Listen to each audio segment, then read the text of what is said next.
Part 1. The affair. It wasn't the kind of thing you imagine happening to yourself.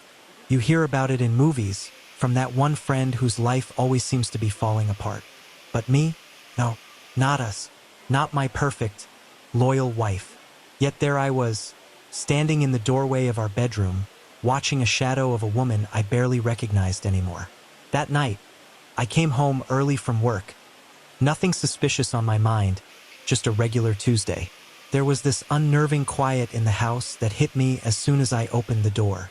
Usually, Lisa would be on the phone with her sister, or the TV would be humming with some show in the background. Instead, dead silence. The air felt thicker somehow.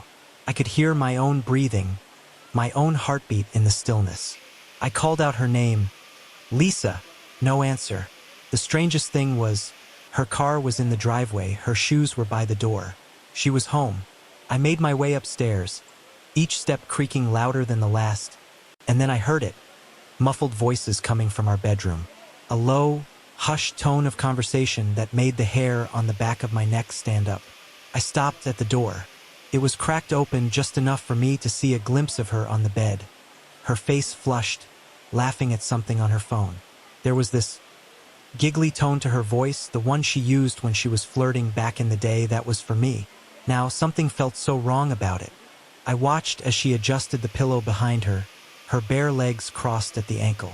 She was wearing that satin nightgown, the one she always saved for special nights. The kind of nights I used to think were just for us. My chest tightened, and before I knew it, I pushed the door open, and there she was, staring at me like a deer caught in headlights. Her phone still in hand, the glow of the screen reflecting off her face. She froze for a second, and then, almost too quickly, her lips twisted into a forced smile, like she was trying to play it off. "Jason, you're home early?"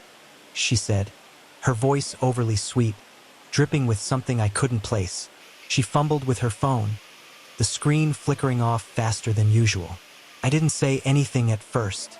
My mind was racing, trying to make sense of what I was seeing, of that strange feeling in my gut that told me something was off. My eyes darted between her and the phone, my stomach churning as if I already knew the answer but didn't want to believe it. "What are you hiding?"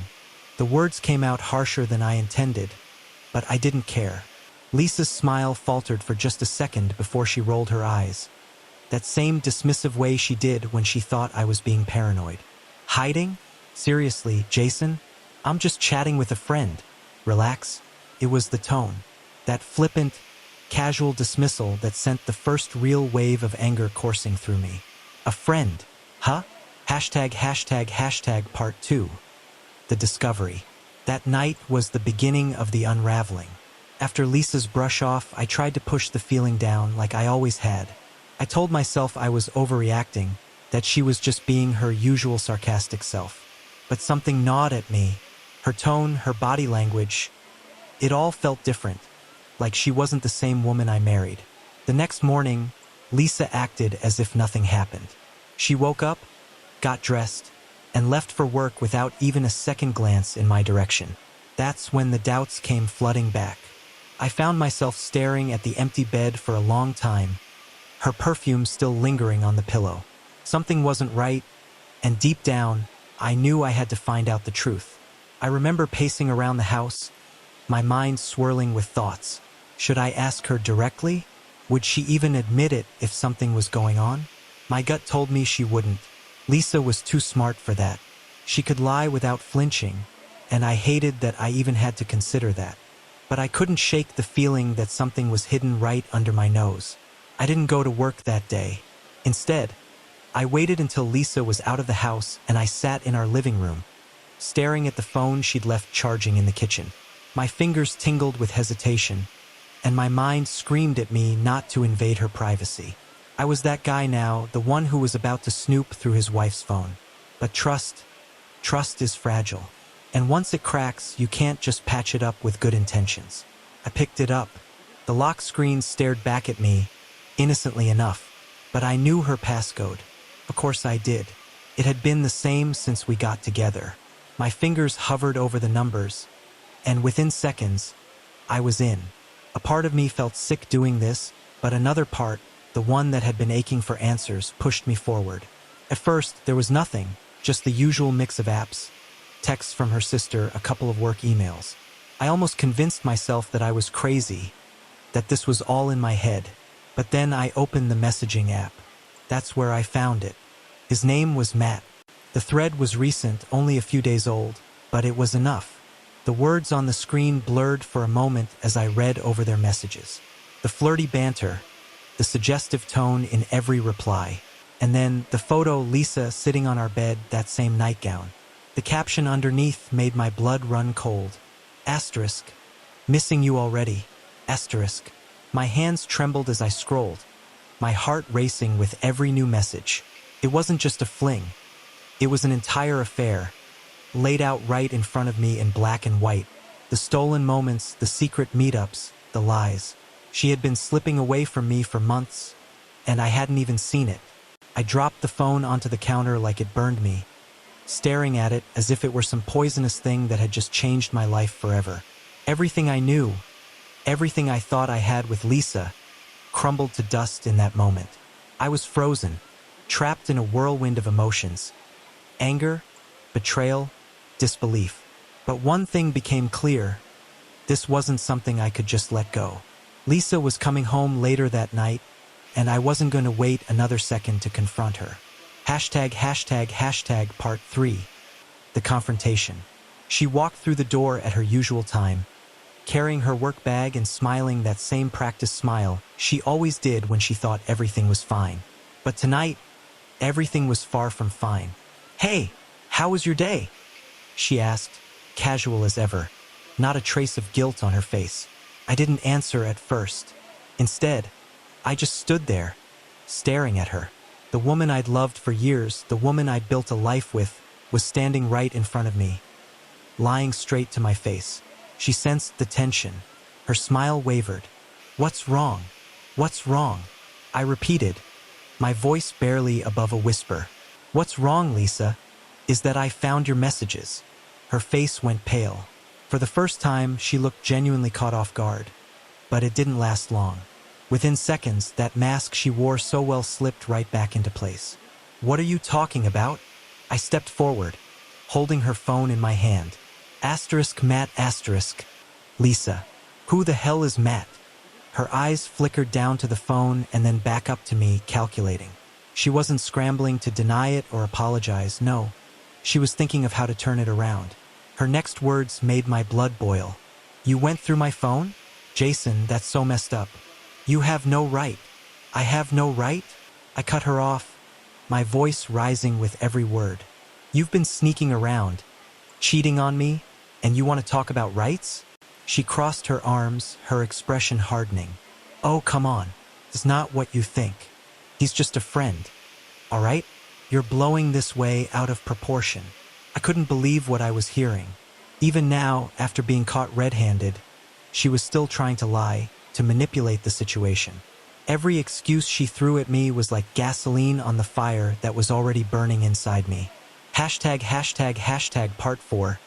Lies and excuses. Lisa's words echoed in my head. Asterisk. It's not what you think. He's just a friend. Asterisk. My heart pounded. Fists clenched as I stared at her, struggling to keep the fury in check. How could she stand there, lying through her teeth, like I was some kind of fool? I stepped closer, the air thick with tension. A friend? Friends don't send each other photos in the middle of the night in their damn nightgown. Lisa. Friends don't say, "Missing you already," when they're married. Her face remained stone cold, almost like she was bored by the conversation. She flicked her hair over her shoulder, her eyes narrowing in that way she did when she thought she could outsmart me. "You're being dramatic. I'm allowed to have friends. Not every man I talk to is someone I'm sleeping with." The way she said it, so casual, like I was the problem for even questioning her, made something snap inside me. I couldn't even think straight anymore, the anger blinding every other emotion. I took a deep breath, trying to rein in the storm brewing inside me. "Cut the crap, Lisa." I saw the texts. I saw everything. My voice was shaking, but I didn't care. "You've been lying to me for months. You think I'm just going to stand here and believe your pathetic excuses?" For a split second, I thought I saw guilt flash across her face. But it was gone just as quickly as it came, replaced by that ice-cold gaze she wore like armor. "I told you, it's not what you think," she repeated, slower this time, like she was talking to a child. "You're overreacting, Jason. Stop acting like I've done something unforgivable. Asterisk unforgivable asterisk? You're cheating on me, Lisa." The words exploded out of me before I could stop them. "Do you even realize what you've done? To us?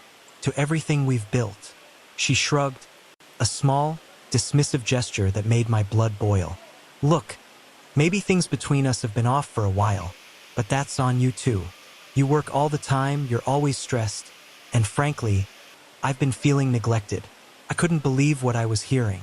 She was turning this around, trying to make it my fault, as if I was the reason she'd been sneaking around with another man. The anger that had been simmering under the surface was now boiling over. "Neglected? Are you serious?" I asked, my voice barely above a whisper, my chest tight with disbelief. "So that's your excuse for stabbing me in the back? For lying to me, to my face, while you run around with this guy?" She rolled her eyes, her posture relaxing as if she had the upper hand now. "Jason, stop being so dramatic. Nothing even happened. It's just flirting, harmless fun. You're making this into something it's not. Harmless fun." The words cut through me like a knife. This wasn't fun. This was our marriage, our life together, crumbling right in front of my eyes, and she couldn't care less. It wasn't just the cheating, it was the way she was handling it, the way she brushed it off like it was no big deal. She walked past me, tossing her bag onto the couch, and I could feel the distance growing between us, like she was already moving on from this conversation. As if I was the one overreacting, like none of this mattered to her. "What happened to you, Lisa?" I asked, more to myself than to her. "When did you stop caring?" She turned around, her expression softening for just a second, but then the coldness returned. "I didn't stop caring. I just got tired of waiting for you to be the man I needed you to be." The words hit me like a slap across the face.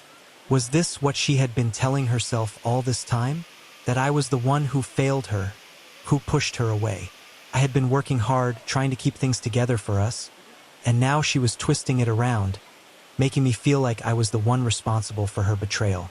I stood there, lost in the storm of my emotions, while she walked away without a second thought. Her cold indifference was the most painful part of it all. She wasn't even pretending to care anymore. Hashtag part 5. The emotional impact.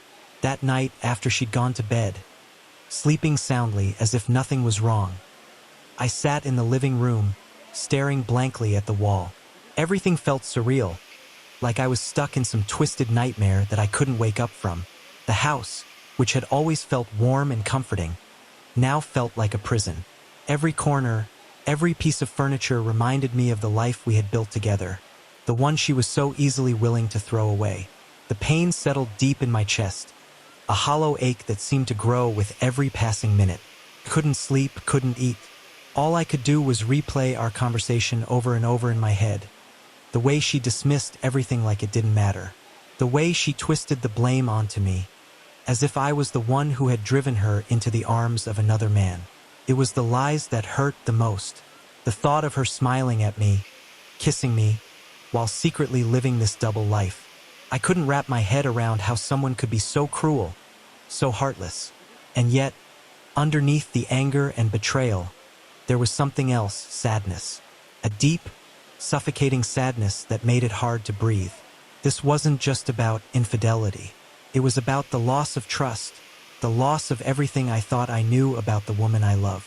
Was this who she really was? Had I been blind this whole time? I questioned everything. Every moment we'd shared, every promise we'd made to each other. Had it all been a lie? I felt broken, shattered into a million pieces, and I didn't know how to put myself back together. All I knew was that things would never be the same again. Hashtag part 6. Falling apart. The days that followed were a blur. I went through the motions, waking up, going to work, coming home, but everything felt like I was on autopilot. Nothing made sense anymore. Every time I looked at Lisa, it was like seeing a stranger. Her laughter, her smiles. They were all tainted, poisoned by the betrayal that hung over us like a dark cloud. She acted like nothing had changed. Every morning, she woke up, went through her routine, and pretended that we were still the same couple. She even tried to be affectionate, throwing in half-hearted kisses on the cheek or asking about my day, like she hadn't just destroyed the foundation of our marriage. But I couldn't play along. I couldn't pretend everything was okay when it felt like my world had been ripped apart.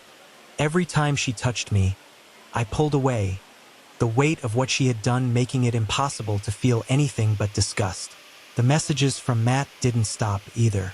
I checked her phone again, something I swore I'd never do, and there they were, right in front of me. She wasn't even hiding it anymore. They weren't explicit, not always, but the tone, the teasing, the flirtation, it was all there. And every time I read one, it felt like another knife in my back. I couldn't understand how she could still do this, knowing I'd found out, knowing how much it was tearing me apart. The sheer audacity of it, the complete lack of respect, made me question everything. I remember sitting at the kitchen table one evening, staring at my cup of coffee, my mind buzzing with thoughts. Should I leave? Should I pack my bags? Walk out the door? And never look back? Part of me wanted to. Part of me wanted to run as far away from her as I could. But the other part, the part that remembered all the good times, all the love we used to have, kept me rooted in place. Was it possible to save this? Was there even anything left to save? Lisa walked in, dressed casually, as if nothing had changed. She glanced at me, sensing the distance, but instead of addressing it, she just sighed and sat across from me. "Jason, we need to talk," she said, her voice a little softer than usual, like she was trying to be reasonable. I looked up at her, waiting for the words that might offer me some kind of explanation, some kind of closure. But what she said next floored me. "I think we should take a break," she said, her tone almost too casual, like she was suggesting a vacation. "You know, some space. Maybe it'll help us clear our heads." My mouth went dry. A break? Now she wanted space? After everything, she wanted time to think? A break, I repeated, my voice barely hiding the disbelief. "Lisa, you're still talking to him. There's no break when you're still in the middle of an affair." She didn't even flinch. "It's not an affair, Jason. I told you it's just flirting. You're the one blowing it up into something it's not. And maybe if we spent some time apart, you'd see that." The coldness in her voice, the way she minimized everything, sent a fresh wave of anger through me. I stood up from the table, my fists clenched at my sides. "Time apart won't fix this, Lisa," I said, my voice shaking with emotion. "You're cheating on me. You've been lying to me for months, and you want me to step back and think about it? You're unbelievable." She sighed again, like she was tired of the conversation, like I was the one making this difficult. "Look, Jason, I'm not going to keep having the same argument. You need to figure out what you want. Maybe a break is exactly what we need." I stared at her, speechless. There was no remorse, no apology. Just cold detachment, as if she had already made up her mind, and I was the one clinging to something that didn't matter anymore. Part 7. Making a decision. That night, I lay awake in bed, my thoughts a chaotic mess. Every time I closed my eyes, I saw her with Matt, saw their messages flashing in front of me, their laughter, their connection. It was unbearable. I thought about everything we had been through, the good times, the bad, the sacrifices we'd made for each other. I thought about the day we got married, how I had promised to love her through thick and thin, and I wondered if I was a fool for still caring, for still wanting to fix something that was so clearly broken.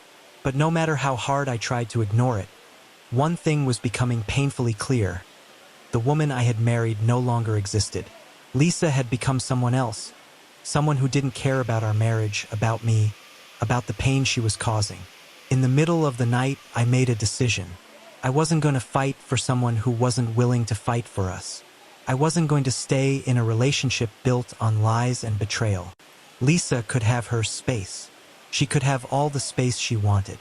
I was done. The next morning, I woke up before she did.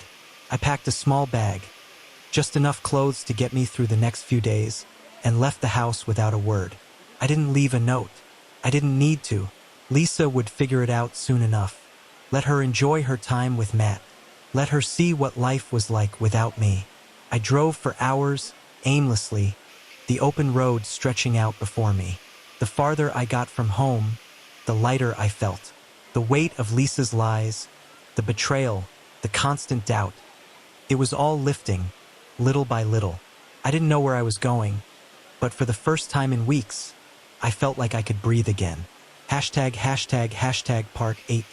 Reflection and moving on. A few days turned into weeks and then months. I stayed with a friend, crashing on his couch while I tried to make sense of everything. I filed for divorce. The papers served to Lisa without any dramatic confrontation. She didn't fight it. In fact, she barely reacted at all. Maybe it was what she wanted all along. I don't know what happened with Matt. And honestly, I didn't care. It wasn't about him anymore. It was about me, about learning to live again without the weight of a broken marriage holding me down. I won't lie. There were nights when I questioned my decision, when I wondered if I could have done more to save us. But each time those thoughts crept in, I remembered her coldness, her refusal to take any responsibility, and I knew I had made the right choice. In the end, I learned a hard truth. Love isn't enough. Trust, respect, loyalty, those are the things that make a relationship work. And when those are gone, no amount of love can fill the void. For anyone going through something similar, my advice is this: don't stay with someone who doesn't value you. Don't fight for a relationship when you're the only one fighting. And most importantly, don't lose yourself trying to save something that's already broken. It hurts. It will hurt for a long time, but eventually you'll find peace. And that peace is worth more than any amount of pretending could ever give you.